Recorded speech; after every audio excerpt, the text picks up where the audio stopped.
All right. Well, listen, welcome everybody to tonight's conversation, tonight's magic show. Those of you who've been with us before, you realize that we call these magic shows because who the hell wants to go to a webinar? They're boring.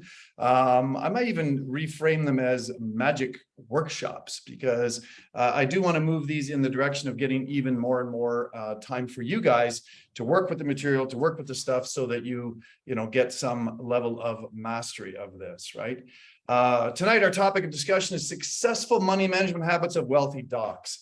And for those that don't know, my name is Dr. Tom Preston. I've been coach consulting now for, actually, you know what, we're crowding 27 years. So I'm feeling a little bit like a veteran. I don't want to call myself an old timer because, thank you, Lindsay. That's awesome. Yeah, old timers are old, but I'm not old. I'm just a veteran, right? So I do love to see the chat being used, you guys, right? So feel free at any given moment in time to add some dialogue in the chat, or if there's an affirmation or something you heard that's kind of caught your attention or a little bit inspiring or an aha moment, I would love to get some feedback as to what that is, because while I have a template of the direction I can go, Dan says, don't talk to me about being old. You're not old. You're not, I don't even call you a veteran, Dan. I certainly have a template of direction, but because of the audiences that we get, and this is largely client-focused material, I'm happy to go in, any one of 10 or 12 different directions. So really open some feedback in the chat.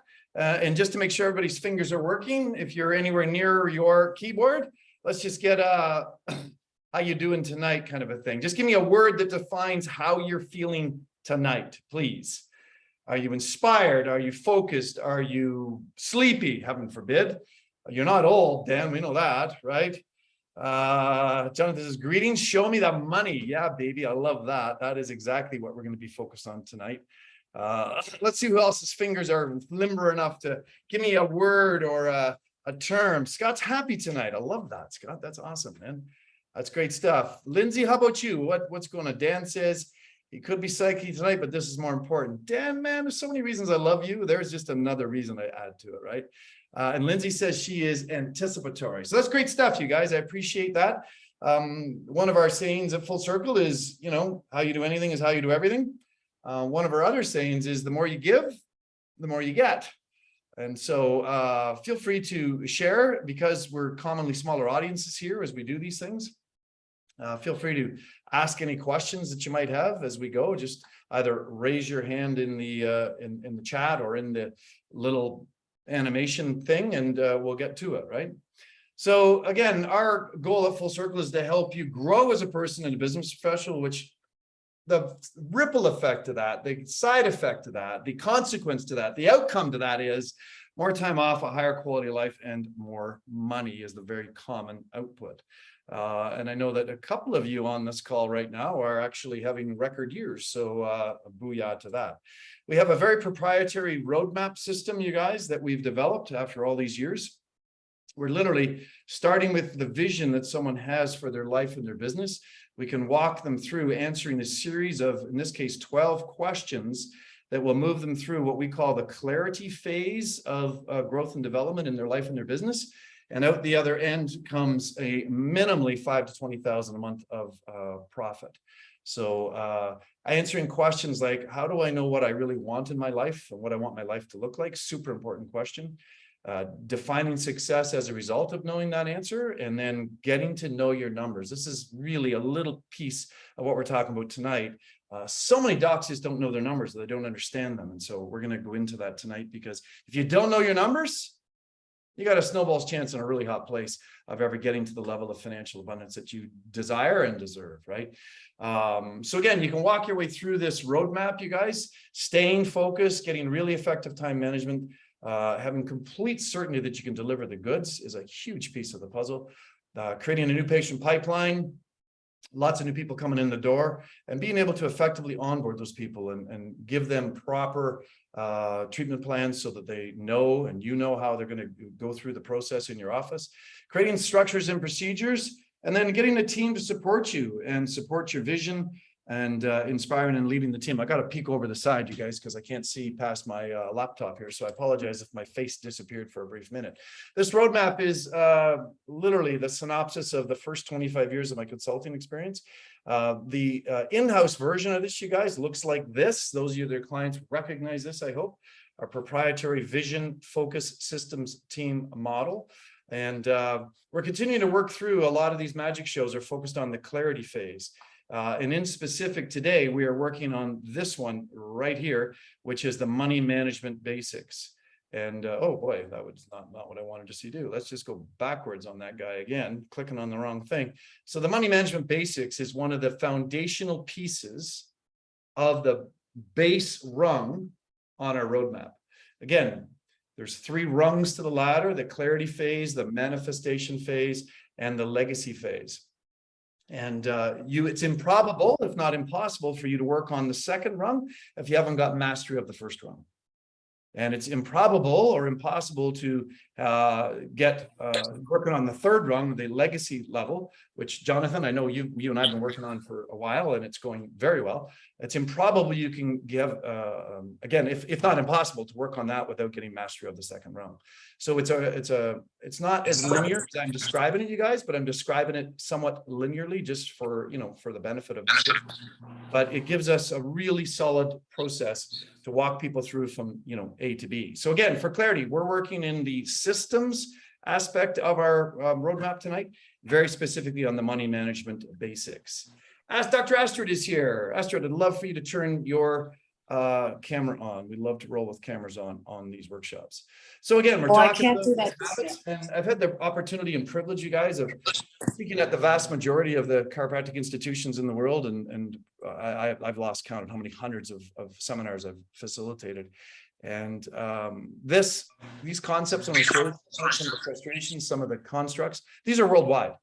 These are not unique to North American docs or to anywhere. These are worldwide constructs, and the 5-step process that I have found is absolutely ironclad way to build that money management habit and stuff, right? So here's one of the challenges that I hear about all the time is that, there's money coming into my practice, but it's just as quickly going out the back door as well, right? And that's a frustration that many people have. Cash flow is literally there's in the cash flow conversation, you guys, most people tell me there's more flow than cash, right? So if you don't manage money well, it is going to continue to flow. And now let's be clear, money does need to flow, right? It does need to flow. If you stop it up and store it up, it's like blood that doesn't flow. It's unhealthy. But there's a big distinction between having enough, money to flow through your system and into your business and through your business and into your personal life to live your life in your ideal, and just having, the hoarding concept because you have a scarcity concept, right? So again, this is one of the frustrations we hear about over and over again. Creating successful money management habits is part of the solution to having enough cash to flow where you'd like it to flow, right? Because one of the things that is interesting, you guys, cash flow does not equal wealth, right? There must be a way to have a structure and a system to be able to take the flow that's there. And Astrid, she's got to keep her camera off. She hopes to turn it on soon. There has to be enough flow in order to be able to accumulate some wealth, right? Not just be continually just, paying the bills. And I can remember at a very early stage in my career where we were told that, you should have an operating line of credit. And so I had an operating line of credit for 100K or something, and my wife and I, very early in our understanding of successful money management habits, quite frankly, we didn't know shit. So we were just going with the flow. And a lot of it was flowing out the door. And if we had a month where we felt like we wanted something, we just dipped into the operating line, right? And then, of course, what happens to the operating line?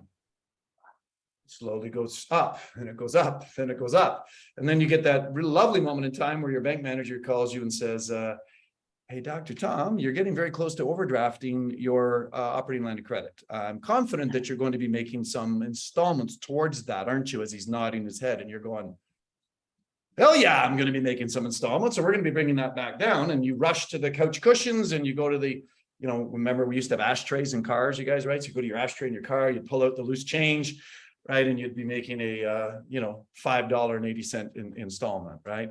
So again, all of that synopsis, basically you guys ends up with, you get, the classic saying in financial management is you got more month than money at the end of the month, right? And so how do we resolve that? Because the big fear that drives all this, you guys, is that, and I hear this time and time and time again, is that what if I just can never really get ahead of the curve, right? Most of you, some of you other clients know my story, right? That my wife and I, once we started to develop some successful money management, recent succession planning program, that we thought we were being good little students of finance and stuff, and we were saving money, we were maximizing our RRSPs every year. And when we actually did some synopsis on that, and we realized we were saving 0.5% of our revenue into savings. And every great financial book I'd ever read said you should be targeting at least 10%, right? So if you haven't read some of those classics, you guys, pardon me, like The Richest Man in Babylon and so on, then I would advocate you do. It doesn't matter which of those great classic books you read, they'll tell you that your target is 10% of your revenue into savings, okay? Now, some people will ask me, Tom, is that revenue or is that net profit? And I'd say, ideally, it's revenue, right? But starting with net profit per month is at least a starting point.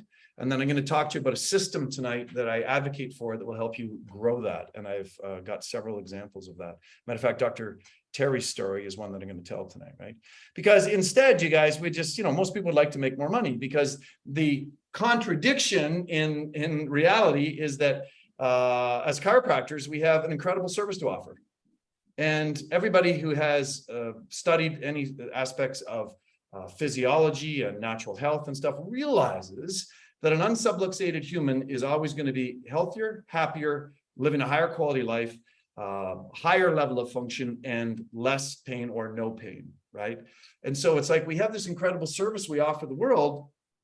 Well, then why aren't we making like lots of dollars, right? Well, part of it is because of our hangups around money, which we're going to talk about later on. And part of it is just because we don't manage the money we do have coming in well, right?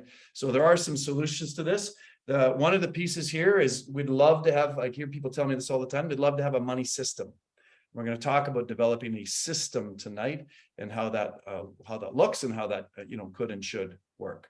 I would also offer this, you guys, that there should be a purpose for every dollar. There should be gratitude for the dollars that are coming in, and there should be a purpose for that. Living an intentional life is something that is very much near and dear to my heart. And intentional living is really about being conscious about where you direct your energy, whether it's the energy of time, the energy of love, the energy of service, or the energy of money.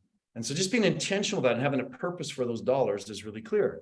And we'll talk about how to do that by putting together a plan. That's actually one of the 5 steps that we're going to talk about tonight. End result of all of that, you guys, is financial independence.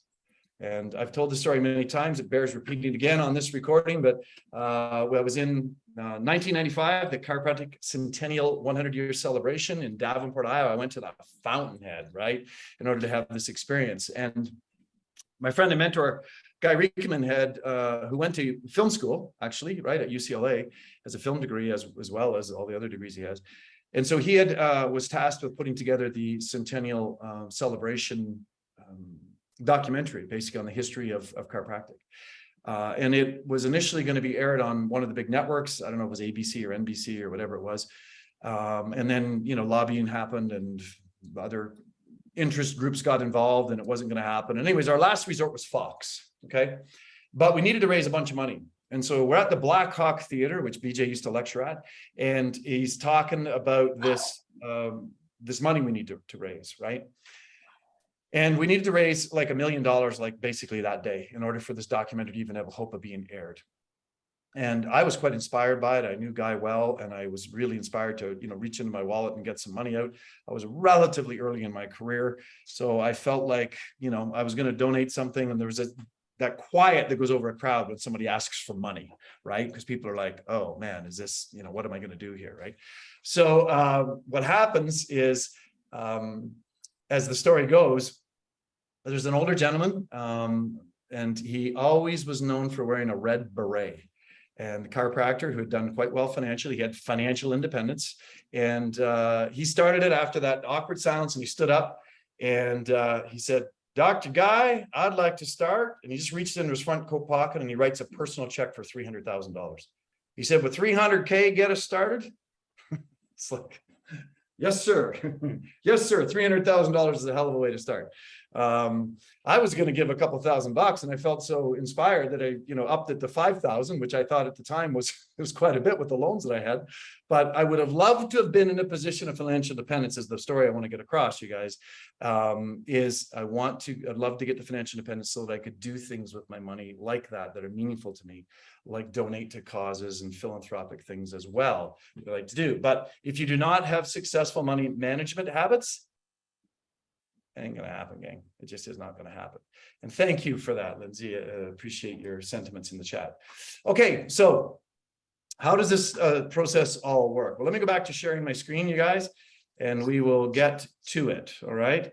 So Dr. Terry was someone that when we first met her, was definitely having some challenges in the financial world. There was a lot of money coming in, and there was just as much money going out. There really wasn't a lot of net to talk about, right? Very meager on the savings side. When I started to talk to her about best practices and 10%, and she was like, Tom, I'd be happy if I could put any money into savings, right? Like that just wasn't even part of her reality. There was absolutely no structure to the process at all. I'm going to walk you through basically the structure that I taught her, that structure I've taught literally at this point hundreds of clients that have worked very well. And it's literally creating a money system, creating a forced accelerated savings plan, which regardless of whether you're putting $5 a month into savings or 5,000 or 5 million, this structure works well. And I'll teach you that tonight. As well as, and then she went into significant savings. And so literally, you guys, just to give you a heads up, I asked Dr. Terry, I said, gun to your child's head, what could you put into savings if you absolutely had to on a monthly basis and know that you could do it successfully for the rest of the year?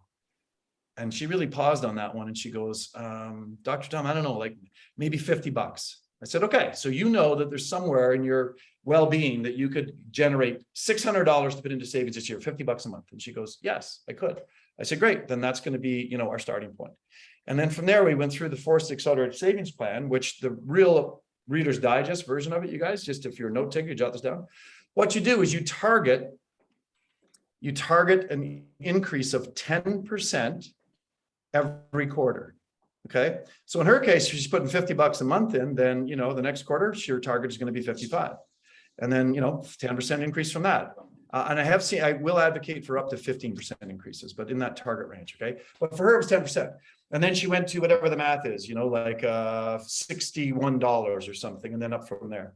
She went, you guys, over the course of several years, she went from putting $50 a month into savings to putting $500 a month into savings, which for her was an absolutely astronomical, growth process. It was literally like 1,000% growth.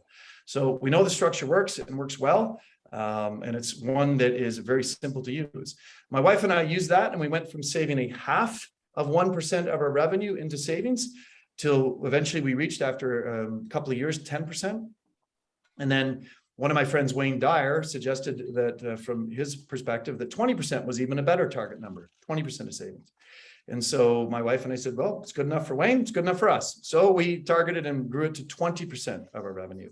And that's really been our target now for the last many years, is 20% of our revenue.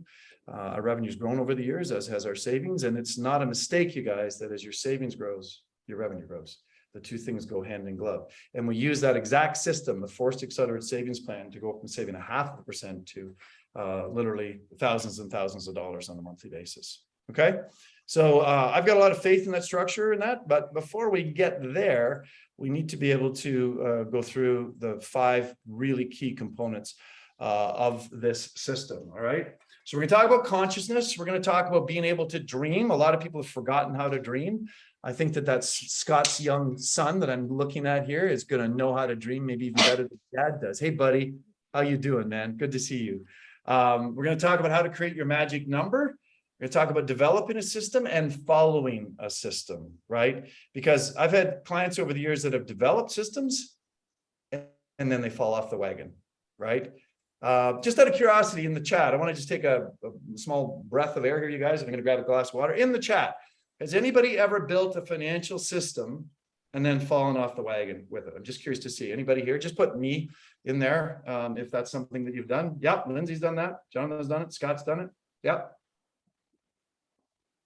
I'm going to bet that most people that I've ever interacted with, Dan says, yep, I've done that as well, right? So it's not an uncommon thing. So part of the reason that happens is because the system maybe isn't ideally set up in the first place, or the links in your mind, the neural links in your mind as to why you're doing that aren't really supportive of your values. You want cheese? Reasons that I've seen that. But let's just talk about this consciousness, you guys. And let's be clear. When we're talking about consciousness, we're talking about the mental programming that you most likely grew up with in your world, right? And I certainly know myself, even though I know some of you very well, I know myself a lot better than I know. You want cheese on your burger? Sorry, somebody needs to mute their line, please. If they would be willing to do that, that would be fantastic. So actually, you know what I'll do? I think there's a really easy way for me to just mute everybody's line here. So let's just see. I want to mute my audio. Oh, okay. It's not where it used to be in Zoom. So, okay, that's fine. If everybody just mute their lines, that would be fantastic. So again, know myself better than I know you guys, but I will say this, right? That relative to the abundance conscious that I grew up with, wasn't exactly the most robust abundance consciousness on the planet, right? I heard a lot of discussions / arguments / fights around money in my household. I used to hear sayings like, money doesn't grow on trees. And I can remember this one, right? The starving children in India, you've got so much, you eat every scrap on your plate, right? And it's like, I don't know any of the starving children in India, but it was about, more about, not so much about the food intake as the nutrition quality as it was just about the financial piece, right? And so again, I have those pieces that have been in my consciousness since I was a young child that I've worked diligently at bringing to the surface and then shifting. Because if you don't, basically you guys, the things you value you. Right? It's such a simple concept, but the things you value you, because everything in the universe has an energy. And energetically, if you don't value money, it's not going to value you, right? And there's a reciprocal relationship. And there's so much mishigas around finances and what money is and, all of this kind of stuff, right? And I, one of the best mantras that I ever locked in on years ago from one of my teachers was that money is really just an amplifier. If you break it down to its most fundamental level, it's an amplifier. And so if somebody's just a big butthole, they're going to be a bigger butthole with money. It's going to amplify their buttholeness, right? But if they're a super person, they're just going to be a better person, an even more super person with money, right? So the key there, you guys, is that it's not about the money. It's about the person. Right? It's not the money, it's the person. And so just that little mantra, you guys, was absolutely game changer for me when I realized that, because, I can remember hearing too, like my dad saying, people like us don't get wealthy, Tom. Right? It's like, well, what do we mean people like us, Dad? Like, what, we tarred with the wrong brush. We grew up on the wrong side of the tracks. I mean, yeah, we were simple blue collar, hardworking farm folk, but that doesn't mean that we couldn't have abundance in our lives. But that was my dad's belief, which he then did his best subconsciously to instill onto me, and it came through. So again, most of you know we do a program called Abundant Financial Mastery, which is designed to, 2 days deep dive on this. So I'm certainly not going to do a deep dive on this tonight in the amount of time we have, but I would offer this, that if you would like to explore that further, we certainly have got a robust number of modules on this, because it is such an incredibly important piece of the puzzle. Okay. So I will say this, consciousness does matter. It is everybody's consciousness is not the same. Your consciousness, your beliefs, your convictions, your values around money matter. And it is improbable that you will ever create a successful money management system if you don't value money. So I want that to be the first piece. And if you took nothing away from tonight but that, and recognize that there's room for growth in your awareness and consciousness around money, it would have been worth the time that you spent here. Okay. And certainly, if you need some help with that, reach out, because we'd be happy to do some, to give you some assistance on that. The other piece, you guys, around this system that I advocate for is to dream. I was talking to a veteran client of ours in a game plan yesterday, and it was amazing that she says, you know what, I think, coach, I've forgotten how to dream. I've just had like the stuffing kicked out of me so many times that I don't think I remember how to dream. And I said, well, then you need to go spend some time with like a 3 to 5 year old, maybe even a 7-year-old, because they just live in this beautiful world of anything's possible. And they point at things, and I'm going to be this, and I'm going to be that, and I'm going to have this, and I'm going to do that. And they dream, and they, play with ideas and stuff, right? Somewhere along the path, most adults get so beat up that they forget how to dream. And it's sad, you guys, because if you don't know how to dream and you don't have a use and a purpose, as I said in one of the earlier slides, if you don't have a purpose for the dollars, they're just not going to flow into your world, right? So I'm just curious in the chat, you guys, right? Let me just grab a sip of water in the chat. Are you as good of a dreamer now as you were when you were a child? Yes or no? Just give me a yes or a no in the chat, please. I'd love to see. Scott says, nope, not today. Not the same as when you were a kid, Scott, right? No, Lindsay says it's actually laughable, right? Yeah, I would agree, Lindsay. Anybody else? Are you as good of a dreamer today as you used to be? Dan goes, absolutely not. Jonathan, thank you for that. You've relearned how to dream in the last couple of years, right? Which is a fantastic affirmation to, and Jonathan, I'd be curious if you can come off chat for a second. Is that, do you think, a byproduct of the shift in consciousness that you've been experiencing and working towards? Absolutely. Absolutely. Learning to live authentically and getting in touch with my value system made all the difference. Just made all the difference. Wow. Very cool, sir. Thank you for sharing that, right? Yeah, no, for sure. And that is obviously, something we advocate for those that are not aware of our sort of structure and our systems, right? So, and then people say, well, how do you dream? And, I would actually put it back to you and say, well, how do you not dream, right? Because you're playing in the world of possibilities. You're playing in the world of probabilities and possibilities. There's no net cost to you to dream, right? What happens, I think, to most adults is they immediately go to how, right? They go how. They go into the hows all the time instead of staying in the why, right? And as one of my mentors, one of my coaches, Dan Sullivan, a strategic coach, said years ago, he goes, Tom, you want it because you want it. That's the only reason. That's good enough. You want it because you want it. Stop your thinking there. Stop your mishigas crazy thinking in your head. It's just you want it because you want it, and that's good enough. You don't want it because you need it. You want it because you want it. And because, I would take that and extrapolate a little bit and go, because you provide a phenomenal service to humanity and you are an incredibly good person, I mean, that adds to it. But I mean, you want it because you want it. And that should be good enough, right? So again, knowing that you can dream and playing in the world of possibilities, and then actually taking the time to write stuff down, right? Take it across what my native friends call the rainbow bridge, the world of possible, the world of actuality. Write it, think it, draw pictures of it, create a vision board. We're big fans of vision boards, right? I was sharing in the succession planning program a couple of weeks ago, my new vision board, which is basically I created a PowerPoint, you guys, because I'm so visual. I love to see things and I love to see things moving, right? So I have a moving PowerPoint presentation vision board now. I'm no tech genius, but I found out a way to have it scroll every 2 or 3 seconds. And with different, pictures, and I found a way to put music to it.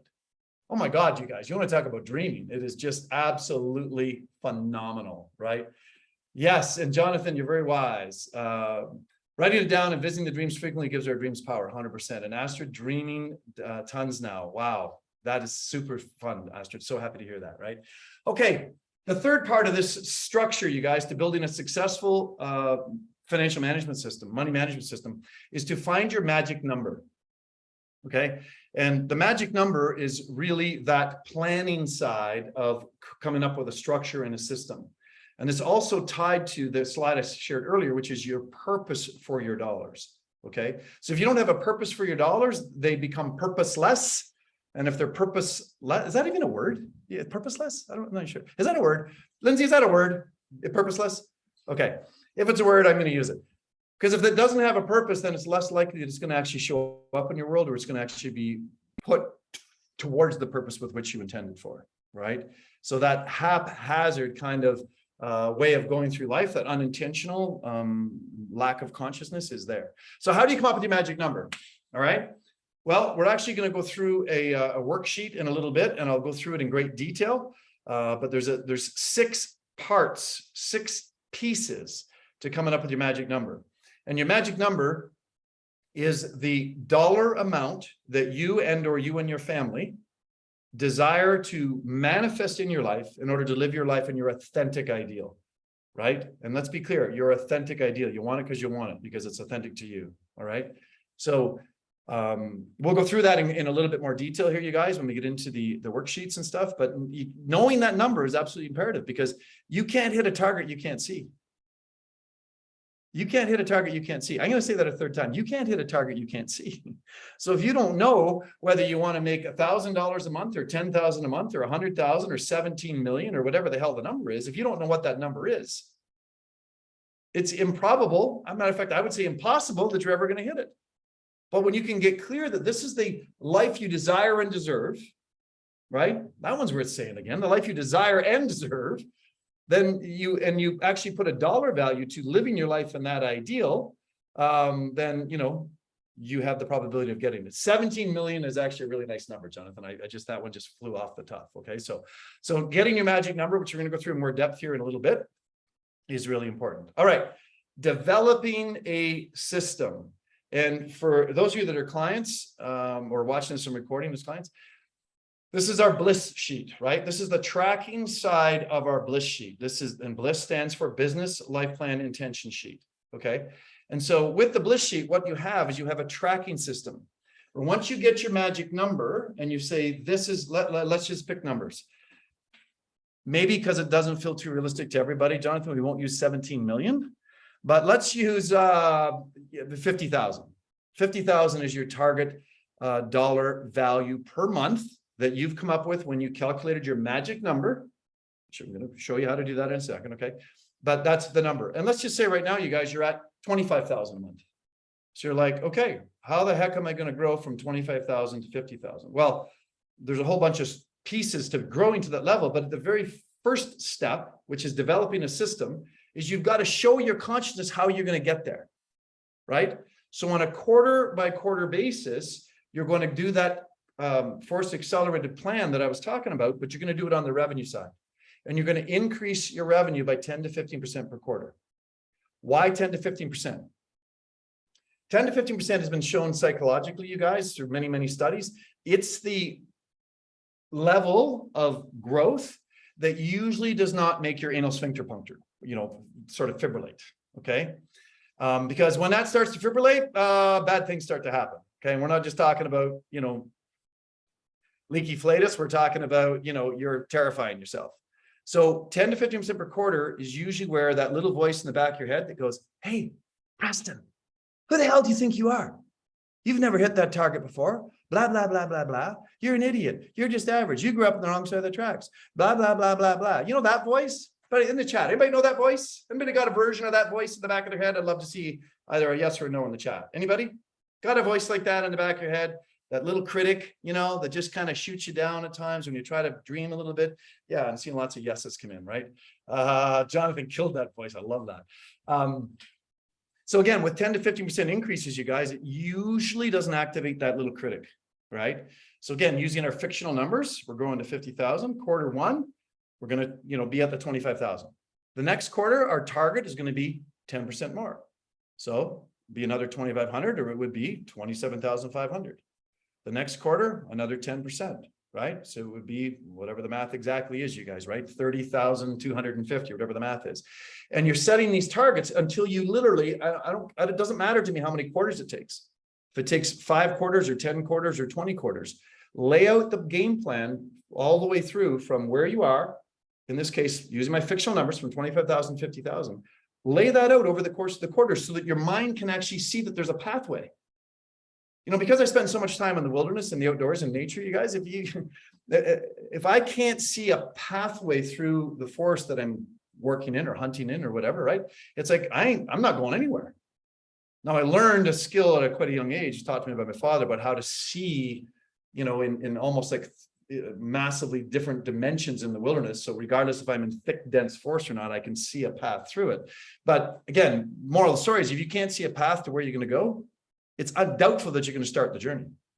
So developing a system is a way to do that. And when we go through the magic number calculations, you're going to have targets for each step of the 6 steps in the system. And that is what we call the tracking piece of the business life plan intention sheet. Okay. Anybody got any questions about that in the chat? Anybody? Let's just give this a second while I grab a sip of water. Okay, the 5th step, you guys, is to follow the system. This is actually arguably could be the simplest step, but it's also the hardest step for most people. And Lindsay, you're smiling because I'm thinking, this is true, right? Yeah, I can see your smile, sweetheart. And so following a system is really just about having some structure to it. And what I advocate for is that by the 10th day of the new month, by the 10th day latest of the new month, you have done your financial synopsis, you've done your tracking, and whatever your targets were for the different categories in your business life plan intention sheet, the different categories for the 6 categories we're going to talk about here in a minute, then you have that structure, you have that discipline, you have that integrity to follow through and look at it. Now, what comes up is if you have months where, let's use our fictional numbers. You had a target of 25,000 and you hit it exactly right on the numbers. Well, that's really easy then, because you can just distribute the 25,000 throughout the 6 categories according to your ideal. But what happens when you have a month where you targeted 25,000 and you have 30,000? Anybody want that kind of problem? 5,000 more than you target? Yeah, those are good problems, right? So then, but having a system for what you would do with that, you guys, is really super important, because otherwise it won't happen very often and you'll tend to just pee it away. Okay. It's just as important, you guys, to have a system for the other end of the sine wave, because life is about energy, right? Business is about energy, and sine waves are a very common wave in the universe, because the other side of the sine wave is the months where you target 25 and you have 20. Well, then what do you do? Right. And there's a bunch of consciousness thinking that needs to go on in order for that to happen, which we're going to be covering as we walk through the system of creating the magic number. Okay. So I can give you this. I'll give you a little sneak peek ahead, you guys. Here's what my wife and I chose to do when we had the surplus months. So if we targeted 25 and we had a $30,000 month, here's what we do. We'd break it into thirds, and we'd break it into past, present, and future. Okay. So we'd take a third and we'd put it towards debt reduction. We would take another third and put it towards present, which would be big rocks in our world. And we take another third and put it towards future, which would be savings. Okay. Now that's our system, and it worked really well for us. I use it as possibility thinking for you guys. That might really land for you, or it might not. But what I want you to do is have a system, have a structure, have a thought process for what you're going to do when you have those surplus months. Okay. Just as tough, though, is when you have those months where you don't have a surplus, or you have a negative, where you, using my example, of you're $5,000 short. What do you do? Most common thing people do, and this is a consciousness piece, you guys, is they'll go, so this month we won't put any money into savings, or we'll kind of skimp a bit on our tax savings account, right? And they literally go at the order of operations from the wrong end. They start at the most important pieces that should be put in every month, and they minimize those and go down to paying all of the bills, right? It is a fool's folly. It's one I was into for many years based upon my consciousness. And as my consciousness shifted, I bought into hook, line, and sinker about all of those great financial books. Richest Man in Babylon is the one I reference a lot. It says you must pay yourself first. If you don't pay yourself first, you will never get paid, right? And so the very first category that needs to be looked after every month, you guys, is your savings category, because that is your money. At the end of the year, that's really the only net thing you're going to see. The bills will be paid, the taxes will go out, the big rocks will be lived, but that savings is there. And if you don't get into the habit, if you don't shift your consciousness to put that money in first, it basically will never happen. I hear people justify it and say, well, when I have enough money, I'll put it there. And I'll go, how many years have you been saying that? Most people tell me multiple years, right? And say, how's that working for you? Not working very well, right? So the key here, you guys, is to put money into that savings first and then work your way down through the other categories. All right, let's go back to share screen and we're going to move on through this stuff here, right? See some more activity in the chats. Jonathan says, it took me a long time to finally learn that one. Once you learn to get it as a system, you never go backwards. Yeah, 100%, Jonathan, right? My wife and I have been living that now for decades, and it's served us very, very well. All right, there should be, there's an upgrade to the worksheets, you guys. So I'm pretty sure your worksheets do not look like this. Is anybody giving me yeah, your worksheets don't look like that? Thumbs down, right? Yeah, exactly. So this is actually an evolved worksheet that didn't get uploaded at the appropriate time. So you know what? I'm pretty sure that what we can definitely go through though with this is we can go through the magic number calculation, because I promised I would definitely go through that.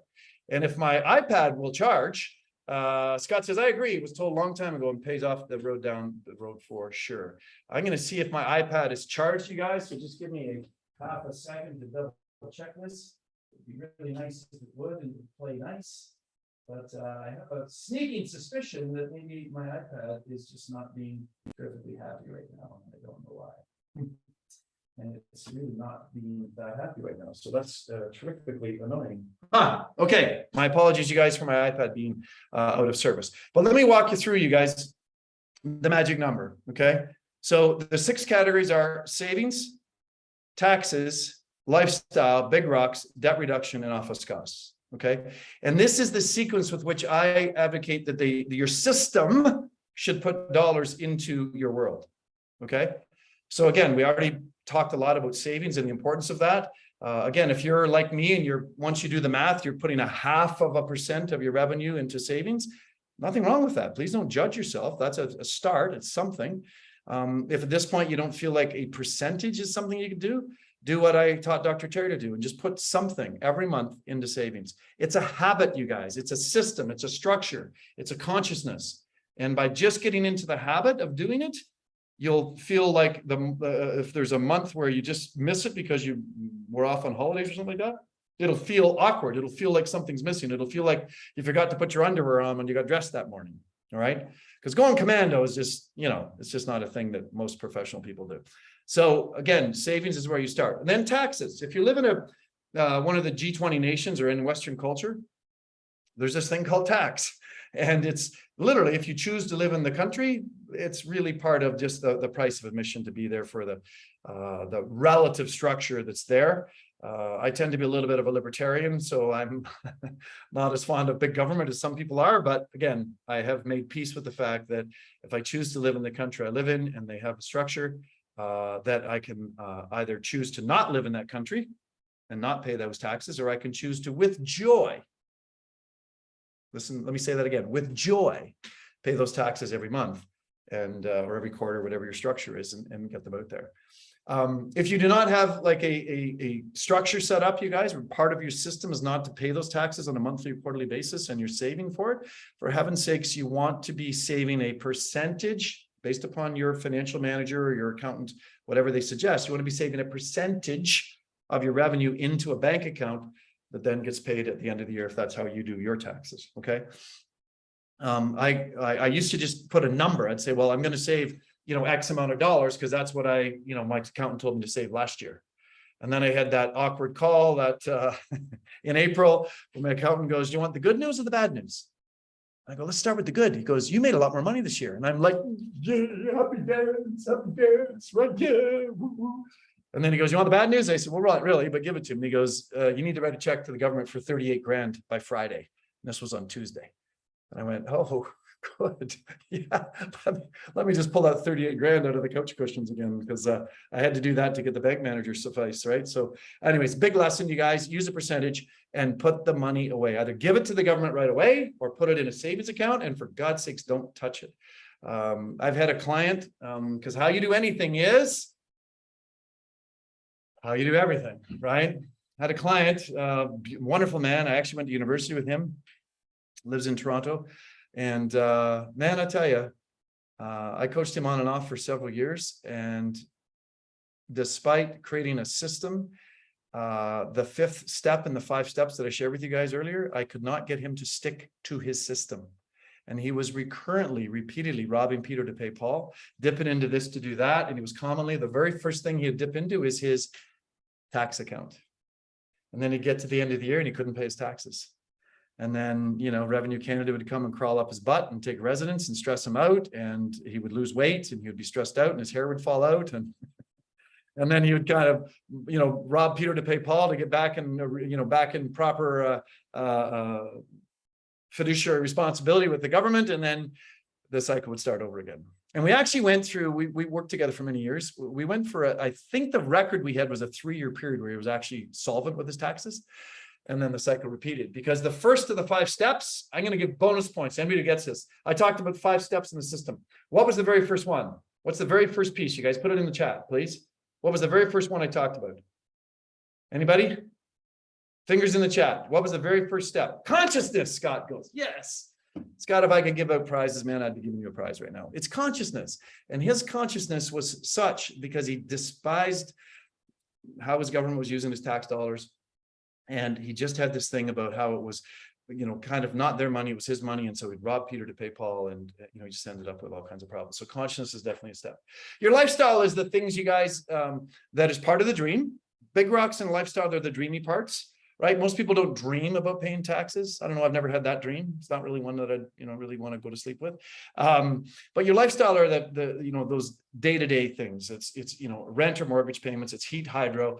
It's entertainment. It's, kids' activities. It's going to the dentist. It's putting gas in the car. It's insurance. It's, just the daily activities of life, right? And again, it's number 3 out of 6 because, let's get to the extremes. If, you can't eat, you have no energy, you can't go to the office, you can't produce, you can't serve, you're going downhill rapidly, right? Big rocks, for those that don't know it, are those things that just light up your soul. They just get you emotionally excited about your life. They're the things that dreams are made out of. They don't have to cost money. Matter of fact, many of the big rocks that are my favorite big rocks of my life don't cost much money or any money. But again, some of them do. Like, we've taken exotic trips around the world, well, not all around the world, but to different parts of the world with our family, which is, when you're traveling with 7, let's be clear, it's a bit pricey at times, right? But again, part of our dreams and things we wanted to do. So we saved for that. Right to the other end of the spectrum, which is, having dinner together every night of the week, right? So again, big rocks are things that are emotionally exciting, get your soul excited about life. Debt reduction is something that is just, part of paying back that borrowed energy, because debt is really just borrowed energy, guys, right? Let's be clear. It's just borrowed energy. It's just you're just paying back that borrowed energy that allowed you to get to whatever it is you're at in life. And I'm very grateful for the hundreds and hundreds and hundreds of thousands of dollars people were wise enough to lend me as a young student, a young doctor, to get an education, to be able to serve humanity with my skills in my heart, and to be able to, buy a home office and be able to buy the equipment I needed and all of the other, stuff. I have one brother, some of you know that, is an older, just a few years older than me. He's a medical doctor, but I don't hold that against him too much. Anyways, we have great conversations about things. And we actually did the math, you guys, on the money I borrowed to get my education, start my practice, buy my first home, which was a home practice, and all of those other things. And then we converted it into today's dollars. We did this somewhere during the last year. 850 grand in today's dollars was how much money I'd borrowed to start my business and start my life. Right? I was worth so much more dead than alive. But you know what? I believed in myself. I believed in my dreams, and I went for it. And I developed a consciousness around money and a system around money that served me quite well. Because now my wife and I have done very well financially. Everything's relative, of course. We're no Bill and Melinda Gates, but we've done well financially, particularly compared to, our families and the rather humble beginnings that we started with, right? My latest fun story with my dad just turned 85 how many days ago, as of this recording, about 11 days ago, and he paid his mortgage off in January, right, at the tender age of 84 and a half. And it was like first time in his adult life he's ever been debt free. And it's like, that's one way to go through life. It's not how I choose to go through life, right? But that was the consciousness that I inherited. The last one in the formula, you guys, is office costs. And these are the costs it just takes to, to run your practice, run your business. So again, the combination of those things in your ideal. So again, it's a big difference, you guys, whether you want to put $100 a month into savings or $10,000 into savings. It's a big difference whether you have a $3,000 a month lifestyle or a $10,000 a month lifestyle. But what is it that you want? What is it that serves your soul? What is it that's authentic for you at this stage? You want it because you want it. And so putting in those numbers into a formula, you guys, adding them up, literally putting it into a monthly coefficient is really the way to be able to get the magic number. You divide that dollar value on a monthly basis by your average fee for service. Okay. Your average fee for service. So again, it's not necessarily always your published fees, because sometimes you've got special deals for families or kids or geriatrics or, however you run your business. So the only way to really get an accurate average fee for service is to take your total revenue for a year and divide it by the total services in that year, and you'll come up with a number. Okay.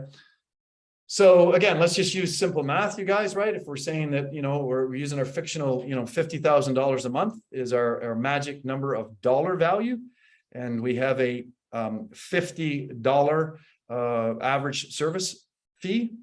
Well, then we need to see 1,000 services in a month in order to be able to live our life under our ideal. And so your magic number is $50,000, but more importantly, it's 1,000 patient services, right? It's 1,000 services of love to the world. That's really where the magic of the magic number comes from, is to know. One of my great mentors taught me years ago to get my head on straight around finances when I was developing abundance consciousness. So he says, convert everything into a debt of service, so that you can actually equate it to what you do day to day, equate it to a debt of service. So if I was going to buy a new car for 40 grand, I would just go, okay, what's my average fee for service? I'd do the math. At $50, it would be 800 more services. I'd say, okay, now what do I need to do in order to do better so that I can add another 800 services to my practice over the next numbers of months or a year or whatever, in order to afford to pay cash for my fictional $40,000 car. All right. So the magic number is a dollar value, guys, but it's more importantly, it's a debt of service. It's a service value. And that's a really important piece to get, to get absolute crystal clarity on.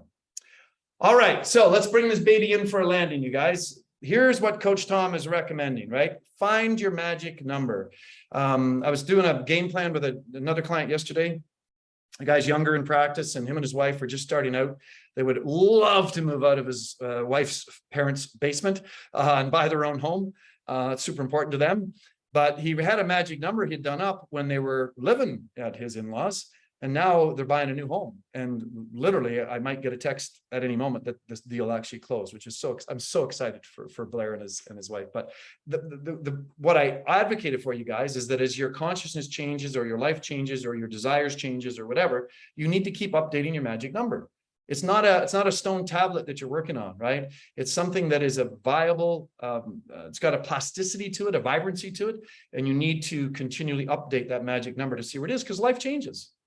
And as I get veteran clients to do this, particularly as we build out succession plans, it's not uncommon for people to need less money in their twilight years than they do during their manifestation years, right? So knowing what that magic number is and how you're going to equate it is super important. So if you're looking for some action steps, there's your first action step. Devise your magic number. If you haven't updated it recently, update it, okay? The second piece, you guys, which is actually the first step of our 5, is to expand your consciousness. If you, it's improbable, if not impossible, that you're ever going to, run $1 million a year business if you don't have $1 million a year consciousness, right? So how do you expand consciousness? Well, I'll put a shameless plug in for our Abundant Financial Mastery program, which Jonathan, I know you've participated in. Scott, I think you've been at, have you not? Yes. Lindsay, did you ever get to our Abundant Financial Mastery program? I forget. Yes. And was it worth the time, Linz? Yeah, it was, right? Scott says yes. Jonathan, was it worth the time? Thumbs up? Yeah, for sure. Shameless plug for that program. So watch for that one, gang. But also too, there's some great writings out there, right? And I've referenced it several times. I'll give you a couple. If you haven't read these books or read them recently, I would certainly advocate for them. I've talked about Richard Claessen's The Richest Man in Babylon several times. I've read that one a few times. One of the all-time sentinel writings around this, you guys, is Think and Grow Rich, right? By Napoleon Hill, Think and Grow Rich. I've read that 6 times and probably feel like I'm due to read that one again, right? Another one, Tom Stanley's book, The Millionaire Next Door. The Millionaire Next Door is another fabulous piece of writing that would really look into the consciousness of dollars and help expand your consciousness. Robert Kiyosaki's all-time classic, right? Rich Dad, Poor Dad, another great book around consciousness and the difference in the consciousness of his rich dad versus his poor dad and how that, made a difference. The other one is T. Harv Eker, Secrets of the Millionaire Mind, right? Again, a consciousness book, Secrets of the Millionaire Mind. I did a lot of work with T. Harv Eker back in the day, and it served me very, very well to expand consciousness. So at least 5 book recommendations. And Full Circle has a complete library list of books and stuff. So if you're looking for some more, please just reach out. Okay. And of course, at the risk of acting like a coach, coaches assign things and then they ask this very important question, which is, when is that going to be done by? Right? Lindsay's smiling. She knows I've thrown that one at her many times. So again, what I'm encouraging you to do is to not just jot notes here and go, yeah, I'm going to come up with my magic number and I'm going to read this book. Put a deadline in time and space. Matter of fact, I would even push. Let's do this. Let's do this together, you guys. In the chat, either rereading or reading a book, one of the books I recommended, or doing your magic number. I would love to see in the chat, are you going to do your magic number and by what deadline? Or are you going to read one of those books or another book that you're reading around abundance consciousness? And what's the deadline? In the chat, please, while I take a sip of water. Let me act like a coach, because I am one. No skipping out on this one, Lindsay. Get your fingers moving. Let's go. Magic number, June 31st. Thank you, Lindsay. Now, wait, is that a trick? Because aren't there only 30 days in June? Or is that June 3rd? Is that June 3rd or 31st? June 3rd. Okay, thank you, Lindsay. I apologize. Jonathan says, read one of those books by mid-June. Love that. Astrid says she's going to read one of those books by the end of the month. Love that. Scott says the magic number will be done by June 3 and next book by June 30th. Awesome. And Dan says by the end of June, we'll have read at least 2 of the books mentioned. Standing ovation from me, you guys. Standing ovation from me. All right. Well, listen, I'm very happy to hang around and answer any questions or clarify a couple of points here, you guys. You're most welcome, Lindsay. It's such a pleasure to have you here. Here's our next conversation magic show, June 9th, 2022, as of this recording. Effective team meetings for leaders. I have found this, you guys, to just be not well done in business, particularly in the chiropractic profession. There is literally a best practice around how to lead a team meeting. And we're going to be covering it from soup to nuts on June 9th. So I would very much love to have your company there. And by the way, if you're enjoying these conversations, these magic shows, you guys, I mean, these are just part of my public service, if you will, right? So I would be very happy to, have your referrals. Be very happy to have you refer people to these and share the registration details with. All they got to do is register, and by registering, they get a chance to get this knowledge and this information that's taken me my entire life to develop, right? So very happy to have people join us. The one thing I would advocate for, though, you guys, it's like tonight, I know that there was, 20 something people registered and handfuls of people show up, right? Most of the studies I've read said people that register and don't show up never watch the recordings. So if you're watching this in recording, my humble apologies, you're the exception to the rule. But again, my thought is, you know what, if it's worth registering for, show the frig up, right? And play flat out, right? Be able to be there and participate as you guys have tonight. So I'm very much appreciative of you guys. So again, we're working through the roadmap, you guys, in these magic shows. Jonathan, you're definitely part of the badass group for sure. And this is money management basics, you guys, right here. It's one of the systems we advocate for at Full Circle. Again, I've laid it out relatively linearly. It's not linear, it's holographic, but as you walk your way through these vision, focus systems, team structures, and you get a relative level of mastery of these, man, you just move into manifestation. And then up into the legacy piece where you're actually going to be leaving the torch to the next person to carry on your mission. And, it's come up in I've mentioned our succession planning program a couple of times. Dr. Astrid is actually participating in it. And, it's interesting how this thing comes up, because what came up on our call on Tuesday, as of this recording, was how if you believe strong enough in your purpose, if you believe strong enough in your mission and your values, why wouldn't you want that to outlive your mortal life? Why wouldn't you want the energy of what you've created and what you've done for your community? Why wouldn't you want to pass on the essence of that? The culture you've created, the consciousness you've created, the difference you make. Why wouldn't you want that to pass on? And if you don't want that to pass on beyond your mortal life, you guys, I'm going to ask you to take a damn good look inside and find out if whether your purpose and your mission isn't big enough for you, right? Because if it's big enough, you're going to want it to sustain and you're going to want it to live you. I've been reading some stuff in Forbes magazine lately where they were talking about some of these Japanese CEOs of the big major corps. These people are writing hundreds of years. Matter of fact, one person has written a 500-year business plan. Their grandchildren's grandchildren's grandchildren. They believe so strongly in the mission and the purpose of their company, they wanted to outlive them for generations. That's inspiring to me, you guys. Very inspiring to me. I would encourage you to take a good look inside and see if that's something that inspires you and what you might be able to do with that. So thank you so much for taking time out of your lives to be here. As I said, this badass group is absolutely one of my favorite group of humans to hang out with. So I hope you'll continue to hang out with me on Thursday nights. And Jonathan, you're most welcome. Again, as I said, I'm going to just stop the recording, you guys. But if anybody has some questions,